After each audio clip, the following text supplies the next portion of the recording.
Difficult employees. Woo. Really fun episode coming up. But no, I want you to have a think about who is that person in your team that you feel the most angsty about. And it could be to do with some emotional complexity, like it could be the fact that you've been friends with them in the past and now you're expected to manage them. It could be the emotional complexity around them being older than you, them having more experience than you, and it feeling difficult as opposed to their behavior being difficult. Or it could just be the straight up, like someone is performing badly, behaving badly, has a negative attitude, which, by the way, negative attitude is just as important as them not performing. This episode today, we're going to go through the entire spectrum and process of what to do. So if you answered yes, I've got one of those employees to any of those questions, this episode is for you, because we're going to go right from the beginning. We're going to take some accountability for it first, understand exactly what we can do to stop this happening, but then talk about what do we do? Like, what's the process for these employees? How do we manage them? How do we turn them around? Or is it time to fire them? We're going to go all the way there. So thank you for being here. Thank you for coming back to this podcast. It means the world to us. If you haven't already, please hit the follow or subscribe button. Please comment on this podcast, whether you're on YouTube, Spotify, Apple, wherever you are. Drop a comment below. Tell us what you love. Tell us some feedback. Tell us what you loved about the episode. It means the world. So let's say you've identified, you've got one of these, what we're going to call a difficult employee. And let's say, this person has a really negative attitude, or this person has, they're not performing well. Before we even begin to look at, is this person good? Is this person a high performer? Is this person good for the business? The first thing we have to do, guys, you're not going to like me for this one, is take some ownership for it. Like, we have to bring it back to ourselves. Have we caused this? The answer's not always yes, but you have to ask the question. What could we have been doing as their leader that could have perpetuated and built this behavior? There has been so many times where I have allowed things to slide, let small things slide, whether it's small performance issues, small communication issues.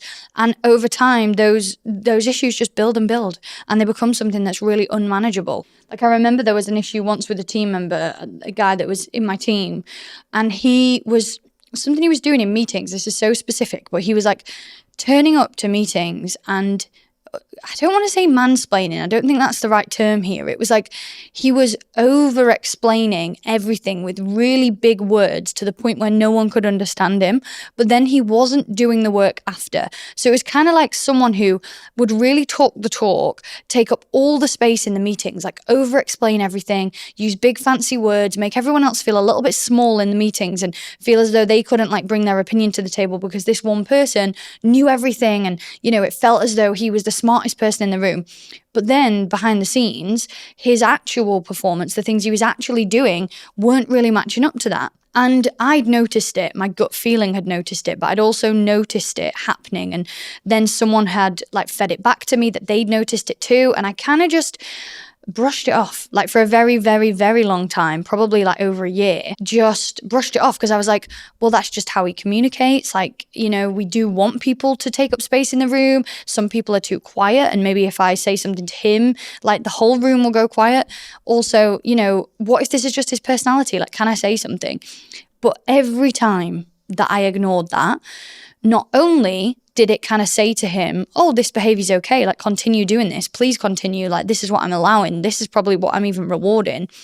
It also sent this signal to the rest of the team that this is what my standards are. That's what I accept. I accept people who take up all the space. I accept people who explain and make people feel small and don't actually do the work. They talk the talk, but they never walk the walk. And I showed over and over again that that's what my standards were. And I just had to learn that big lesson of sometimes people come to us, come to our team, come to our place of work with previous difficulty built into them. Sometimes it could be from a previous employer. Maybe, they had no psychological safety in a previous workplace. And so therefore they've kind of learnt to protect themselves from trying new things or bringing ideas to the table. It could come from childhood, like so many things do. It could be that they, have been taught from childhood that if they speak up, they will be vilified, that they will be judged. And so therefore they stay quiet and they don't contribute as much. There is so many reasons why someone could become or be a difficult employee. And all of those reasons have usually been made by a different workplace, a different person, And it could be us. Again, we could be doing that. And so before we look at like what to do about these people, I want you to ask yourself the question, am I laying the foundations in difficult employees? Am I, think about something that's really maybe just pissing you off, grinding your gears a little bit at work. Maybe it's that, every time you come into a KPI reporting meeting on a Monday morning, there's the same person that just doesn't seem to care, doesn't seem to contribute, or doesn't complete their actions. Maybe it's that you've got that one person who is late to things all the time. Like whatever it is, whatever that one thing is that's in your head, I need you to ask the question, how could you have allowed it? How could you have created it? Have you accepted those standards for a long time, that those standards have now become normal? Once we've asked ourselves those questions, obviously we need to look at undoing some of that behavior. So it's just, for me, truly, all it was just never ignoring the difficult conversations. And if you haven't listened to our episode on Stop Being Nice, Start Being Kind yet, that was a couple of weeks ago, I would urge you to go and listen to that one, because we unpack kind of all the confidence, all the lack of confidence that comes around not having these difficult conversations, and how actually having them with people can be just the growth that they really need. So that leads me to the first step of dealing with this, which is to go and have a difficult conversation. Now, we all love to avoid conflict. None of us love to be the enemy. None of us love to people please. And so it is natural to us to avoid these conversations, just like I did for a very long time. I avoided it. But as a manager, it is now our duty to grow these people, to build their careers. And that means to give them the feedback they need to hear in order to grow, even though it's awkward. So the very first thing we're going to do is have a difficult conversation with this person. And I say difficult, it doesn't always need to be difficult. Sometimes it's quite a simple one. I would say it's simpler if it's about their performance. So like if it's about their missing KPIs, deadlines, lateness, whatever, like something that's very tangible, easy to hold on to, is quite easy to feed back on, because it's kind of outside of them. It's more like performance worky stuff. The bit that's hard, the bit that all of us find really difficult, is what do you do about negative, just like behavior, energy? What do you do about someone who's just doesn't care, is disengaged? Like that's harder, because it can feel often like there isn't something to grip onto. So what I'm going to say to you there is something that can be really valuable here is use the company values. Like most companies nowadays have company values. If you don't, you should build your own. This is where people think company values should just be like words up on a wall and they're just bullshit. The company makes it and never does anything about it. Well, it's us leaders that need to do something about it. And a really important place that those values will help you is if you have someone whose behavior is just quite bad and you can't hold on to something tangible with deadlines, it means that you can then use those company values. Let's say you have teamwork or integrity or whatever as your company value. You can bring that up with them and say, this is the behavior that we expect. And I feel as though your attitude over the last couple of weeks has fallen short. An example of a conversation that I had a few years ago was a guy who, anytime the company made a change, so the classic, like businesses have new initiatives all the time, he was constantly negative about everything before we'd even given it a chance. So distrusting, so negative. And he'd come into the office first thing in the morning. Oh, have you seen this new company team email? Can you believe we've got to do this? Taking up all the space inside the office, like taking up every bit of space. So even if someone did feel positive about it, even if someone did quite like the change that had just happened, maybe they'd voted for it or wanted it, he was allowing no space for anyone to feel anything other than what he wanted them to feel, because he was just like coming in and giving away all these emotions. And that was a tough one, and it was happening for a while. The conversation I had to have with him was, do you realize that when you do that, you create space for, you're not creating space for anyone's emotions. It's okay that you don't like this change. It's okay that you feel negatively towards this new initiative. What's not okay is you come into the office kind of splaying your emotions everywhere and not allowing anyone to feel anything other than what you feel, because you give them no space to. And so that was a hard conversation. I remember having to have that. I actually had to speak to my leadership coach at the time before that conversation, because I was like, what do I even say? Like, I know it's okay for him to feel that way, but he's like bringing this energy into the room. And we had a value inside the business, which was it was all about feedback, like giving and taking feedback, radical candor. And what I hooked it to was that value, because it was actually, he felt a certain way and he wasn't giving the feedback. He wasn't coming to me. He wasn't coming to any of his peers or seniors and saying, here's my feedback on this thing. Can we change it? He was just splaying those emotions everywhere. And so values can be really valuable. Values can be so helpful when it comes to having conversations with people about things that aren't as tangible as performance or KPIs. And when we have these conversations, I've got a method called the 4Ps method. I'll put a link to the PDF. You can go download it. It's completely free, to the 4Ps method in the description. This method I preface this by saying it doesn't actually matter too much what method you use to have a difficult conversation. The crux of all of them is very similar. You just need to make sure that you have a method. You need to have a method, because if you go in there without a method of how you're going to deliver it, you're going to soften it, you're going to over-explain yourself, you're going to go around the houses and you're going to end up leaving that conversation thinking, did I actually say the thing that that person needed to hear, or did I just say whatever was the most comfortable in the moment? So have a method. Go and steal my 4Ps method, and you can write it down as well. So something I used to do when conversations got really hard, I remember a conversation I had to have with one of our marketing team in an old business where his standard of work was just not good enough whatsoever. And it felt tough because he got really defensive. And so every time I was in these conversations with him, giving him feedback, and he was getting really defensive towards me, I would kind of just like soften everything and I'd step back and be like, oh, well, yeah, never mind. Well, I'm glad we had this conversation. Yeah, I understand. And I'd really like go back in on myself and not actually say the thing that I needed to say. So I started writing down the key statements of the message I wanted to say. I would then go into that conversation and be like, can you just get, I need to give you some feedback. Is it okay that I give you that now? Yes. Okay. Here are the kind of 4 key points. And then I would read through the key points and then again, just shut up. Let that feedback land, give them the space to process it. Don't over-explain yourself. Just say the things that are on that page and then be quiet. So firstly, you need a method, okay? Secondly, that method needs to always start with something called the purpose. It may be called the context, the why, the purpose, whatever. You may have heard Simon Sinek start with why. Explaining the purpose before you explain anything to anyone, and this happens in difficult conversations. It also needs to happen in delegation processes. When you're explaining something, we as human beings tend to jump 4 steps ahead. Say if I was delegating a piece of work to Levi, I would say, can you create the campaigns for me and do it by Tuesday? Okay, I've jumped 4 steps ahead. Levi doesn't know why these campaigns are so important, who they're serving, why we're putting them into place, why are we doing it now? Why is it important we do it on this platform? And so we have to connect it to the why, because we don't get out of bed in the morning to tick off tasks. We get out of bed in the morning for a purpose, to understand the why, the deeper meaning behind why we're doing something and what our work is impacting. We have to help people connect their work to the why. And so do it through difficult conversations. So now, and just always take an extra minute at the beginning of a conversation. Again, this is, if you listen to the last episode, all about time and buying back time. It takes a bit more time in the moment, but you will buy back the time because the message will land so well. So explain the purpose. At the beginning of a conversation, I would say, the reason I'm having this conversation with you is because your behavior has been impacting the wider team. The reason I'm having this conversation with you is because I see a future here for you and I really want you to grow. However, this one thing is holding you back. Giving them that context just helps to set this in.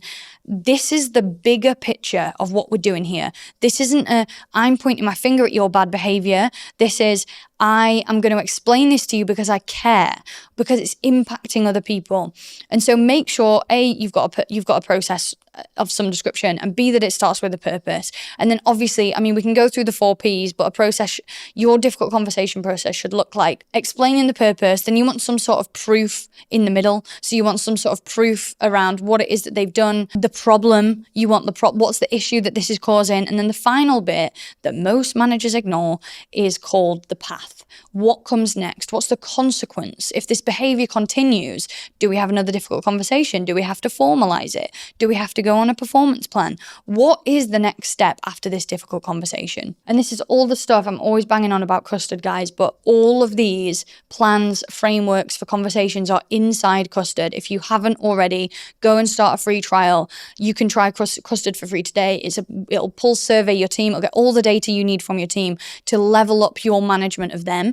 It will then in turn use that data to get the actions to you that you need to go and do. So it'll tell you to have these difficult conversations.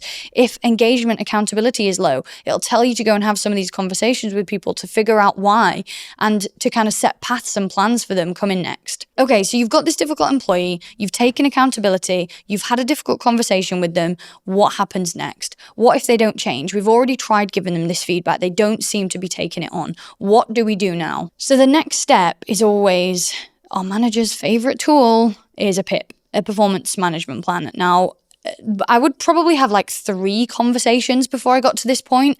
And I would also make sure in those conversations, explain to them if they don't change this behavior, the PIP is coming. The PIP is on the way.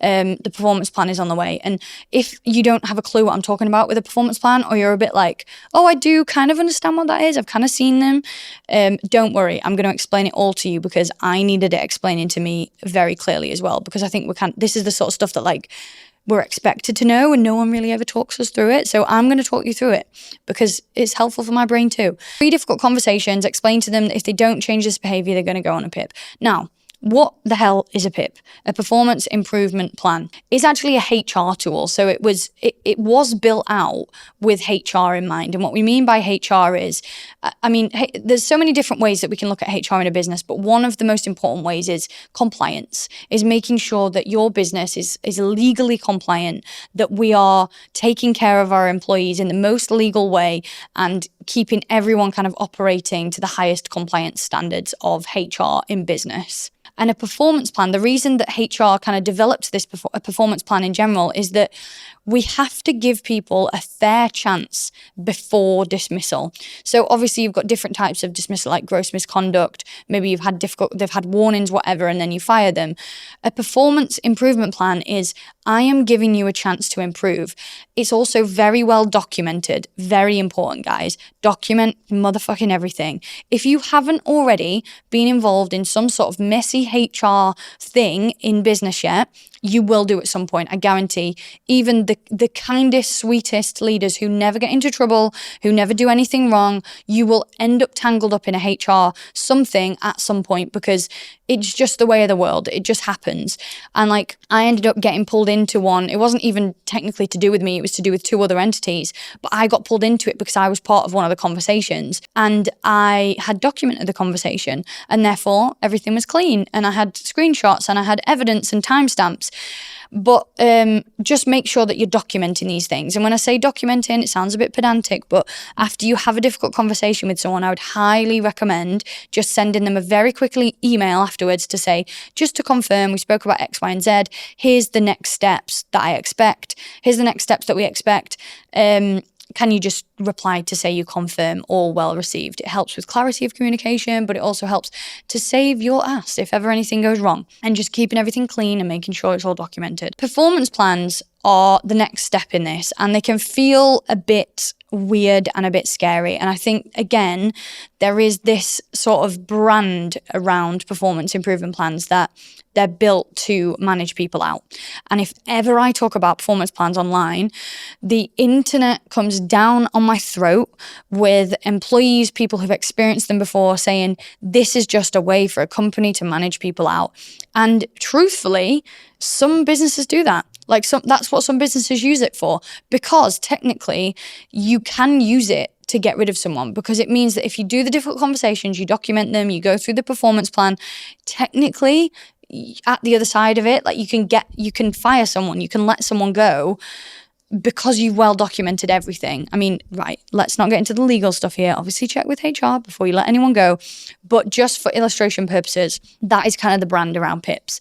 We need to rebrand them a bit, guys, because we really need to rebrand them, because performance improvement plans done properly can really help set people up for success. I have been through, not me being through them, but been through with other people, 2 or 3 performance improvement plans where the person has come out the other side of it a whole new person.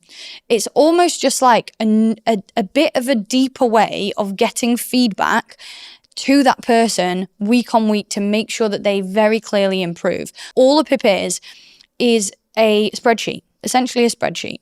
And it's a spreadsheet that has goals with a very clear outcome. So it would say like the document was completed on time, and that employee will go through it at the end of every week and they will tick yes, completed, or no, not completed. Usually they will have like a short session with you, 15, 20 minutes at the end of every week. They will present to you, okay, this is what I have completed this week. This is what I haven't. This is where I think I need to improve. And you will then kind of sign it off and say, okay, great, here's some more feedback. Here's where you did really well. Here's where I think we should look at improving next week. And it's almost like a form of micromanagement in a positive way. It's like saying, for these 6 weeks or 12 weeks, I am going to sit with you and help you improve further and help you level up even further. Like I said, I've done it a few times when it's worked really well and people have taken to it really well. They've put a lot of effort in and they've come out the other side and just smashed their job, and then they've gone away and done amazing things afterwards. So don't be afraid to use a PIP. I think a lot of people are afraid to use it because of the brand around it being very like, I'm going to manage someone out. But done well. Like, as long as you make it super clear to that person, look, I'm trying to set you up for success. I want the best outcome for me and you is we get to the end of this, at the end of this 6, 10, 12 weeks, whichever you choose to do, and you've improved and we get back to business as usual and you remain a great member of this team. But currently there's an issue and I can't let it slide and I have to kind of move into PIP with you. So it's always fun talking about PIPs, and it's always very, it's very like HR process tool documentation kind of vibes, and it can feel a bit scary, but I think having the knowledge and understanding that they exist is really powerful. Because when I was first in management at Harrods, I was so scared of, do you know what it was? Is like I would avoid difficult conversations because I didn't quite understand what the next step was. And it was almost like I would avoid saying something because I'd think, well, they're just going to ignore me or get defensive. And then where does it go from there? And just by learning and understanding HR and PIPs, you don't have to become an expert. I'm not an expert. Just understanding like compliance, the law, your rights, like the tools that you have at your disposal can help you be a better manager, because even if you never have to use them, you just know that they're there and you kind of understand the processes. So I would just, recommend just get a bit knowledgeable on that stuff. But then what happens at the end of the PIP? Okay, let's say they pass it, all well, amazing, stunning. Let's go back to business as usual. But let's say they don't. We need to talk about letting people go. Nothing will lose you great employees faster than them watching you tolerate a bad one. If you consistently tolerate these difficult employees throughout your career, you will never, ever be able to reach this sort of respected leader who builds other people around them, because it's not just that person that they're impacting, it's the rest of the team. It's not, every time that you say, I'm going to ignore this difficult behavior, I'm going to allow this negative energy to continue, it's not about them. It's about the other 3, 4 people in your team who see that and go, oh, okay, well, they accept those standards, so I'm just going to lower mine, or see it and go, I don't want to work here because I'm a high performer. And why is that person getting away with low performance and we're getting paid the same amount? We have to think of that kindness, of that longer picture, of that doing the uncomfortable thing, because it benefits you, the rest of the team, and them in the long run. I have let people go. I've probably, I don't know the exact number, but I would say like maybe 20 people I've had to let go in the last 10 years in various teams, various businesses, various roles. It's never nice. It's horrible. In fact, it's the worst feeling ever. There are usually a lot of tears. It's usually just, the most awful situation. But 9 times out of 10, the person on the other end gone somewhere, has kind of learnt this big life lesson, because they've realized that the standards that they were bringing to the table weren't good enough for what they wanted to achieve. And they've gone and flipped it around. They've turned it around and they've gone and got another amazing job that they're really good at. And it just goes back to that feedback point that's like, you can dance around people all you want. You can pretend, you can avoid the conflict. You can not tell them the thing. that's not helping them. It's not helping anyone. It's not helping your team. It's not helping them. It's not helping you. And so letting people go sometimes is the thing. And most of the time, in fact, in like almost every one of those situations, apart from Harrods, apart from if it's been like gross misconduct, I would say, all of those situations, I have paid them an extra month's salary so that they can go and kind of find another job. They're not going to have time without paying their bills, because I just think it's also my fault. Like I take on a lot of ownership and responsibility for the fact that maybe I've hired them and they're not right. Like maybe I've hired them thinking that they were one thing and then they've shown up and been a different thing. And we've tried and we've worked together and it's not right. And so I take on responsibility for hiring someone, like not doing my due diligence, not getting that right. Maybe it's that I've accepted those low standards for too long and now I'm not accepting them. We actually once paid someone, I remember this years ago, we paid someone 3 months because they'd been with the business a while and I wasn't their manager, and then all of a sudden I was. And the previous manager had just been tolerating the standards forever and ever and ever. And now it just wasn't good enough. And so it was kind of like, well, we've been unfair on that person because we've been tolerating those things. We've tried to turn them around. It's not worked. And so I'm going to pay them for 3 months because I don't want them to be left in the lurch. I see this as partly my responsibility. And so it's like, I see this as it can just be such a mature business decision for you and the other person if it's done right. And just so many of us avoid it. We just avoid it like the plague.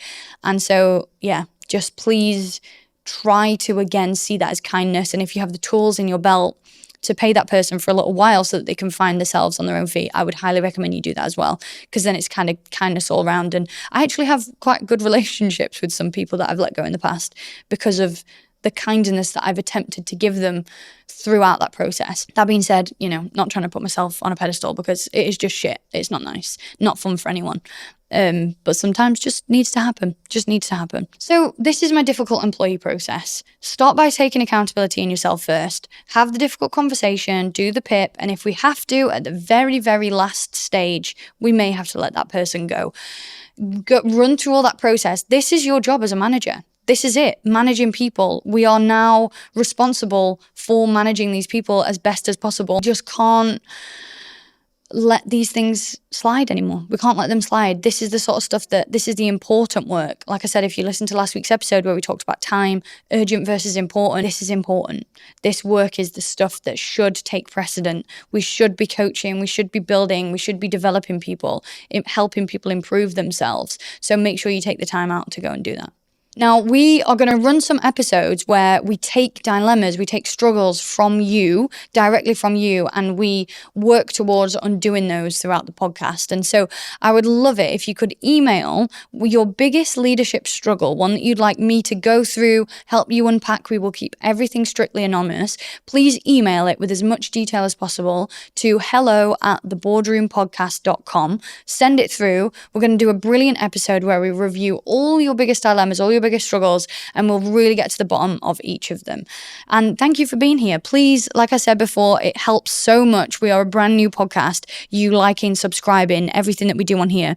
If you have any feedback, you can send it through too. Comment, let me know what your favorite bit of the episode was, what you resonated with, and just, so grateful for you being here. We'll see you next week.